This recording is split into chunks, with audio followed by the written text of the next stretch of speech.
Mike, can you talk a little bit about the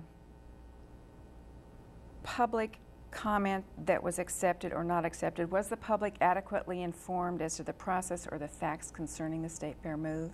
Well, we don't think the public was. I know the university said that this has been a highly publicized discussion for 2 years. And for some of us who've watched this, there's a certain amount of truth to that. But the fact of the matter is there's an awful lot of people who go about their daily lives trusting the legislature and our elected officials to make decisions for us that were totally shocked by the fact that the State Fair was moving. Part of the problem is the governor in the beginning indicated that he wasn't going to approve the $5 million requested of state general revenue funds to put the deal together. Obviously, had that not occurred, this deal wouldn't have happened.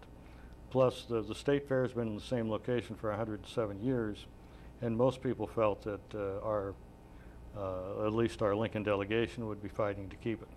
As it turned out, that wasn't the case.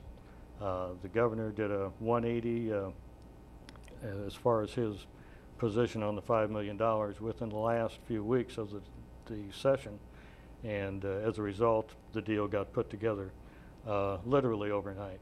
So that's the reason so many people were shocked that this was really going to happen. Could you talk a little bit about the 11 days of the State Fair versus what really goes on at the State Fairgrounds? Okay, and I think this is really at the heart of the issue. This isn't just about the State Fair. The State Fair is a 10-day event, but there are things going on out at State Fair Park all year round. There are literally things every day during the year. I have a list here of over 90 different events that occur during the at State Fair Park, aside from the 10-day State Fair event. And this doesn't include events at the Bob Devaney Sports Center. Just to name a few, the Toy and Buckle Show, the Well Drillers Trade Show, Lincoln Dominators Soup Supper, there's swap meets, there's pool tournaments, early childhood celebration, a lifelong living seniors festival, and the Lincoln City Library book sale, gun shows, and bead bazaars. These are things that a lot of people aren't aware of. And part of the problem with the bill as we see it moving the State Fair to Grand Island and vacating State Fair Park is that all of these people and all these events are going to be displaced. Most have no other place to go. They'll either cease to exist or they'll be forced to find a venue that's much more expensive. I know some of them have looked into moving to the Lancaster Event Center, but they don't have the open dates, nor do they have the physical facilities to accommodate a lot of these events. So this is part of the problem. One of the other problems is the horse racing that occurs at State Fair Park. It's a huge business, and if the State Fair and the horse track are split up, they work together and support each other. If they're split up, that means that the future of both of those industries are going to be in jeopardy. $27 million of economic impact to the city of Lincoln is generated from the State Fairgrounds every year. That $27 million is about the same as is generated by the College World Series in Omaha. So it would be like moving the College World Series out of Omaha. Mike, what kind of a payroll does the State Fair have? The payroll has an annual, or the State Fair has an annual payroll of $2.5 million. There's 29 full-time employees and over 750 part-time employees. Those are jobs that will essentially just disappear from the Lincoln economy. And many of the people who work at the State Fair now have as many as 20, 30 years experience in putting on the State Fair. It's very doubtful that those people will move to Grand Island. And so the State Fair is going to lose a lot of experience, not to mention all the facilities that we've invested in. One of the things that was never discussed,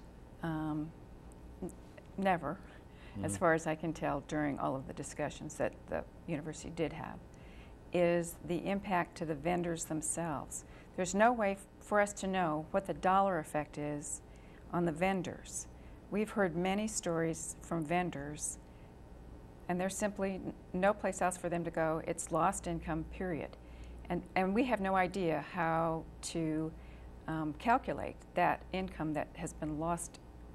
That's not included in the $27 million of impact to the community. That's over and above that impact. Can you talk a little bit, Mike, about the consultants and what they found about the State Fair? Okay. Before I do that, you were talking about the vendors. I did have one interesting email from a vendor out there just the other day.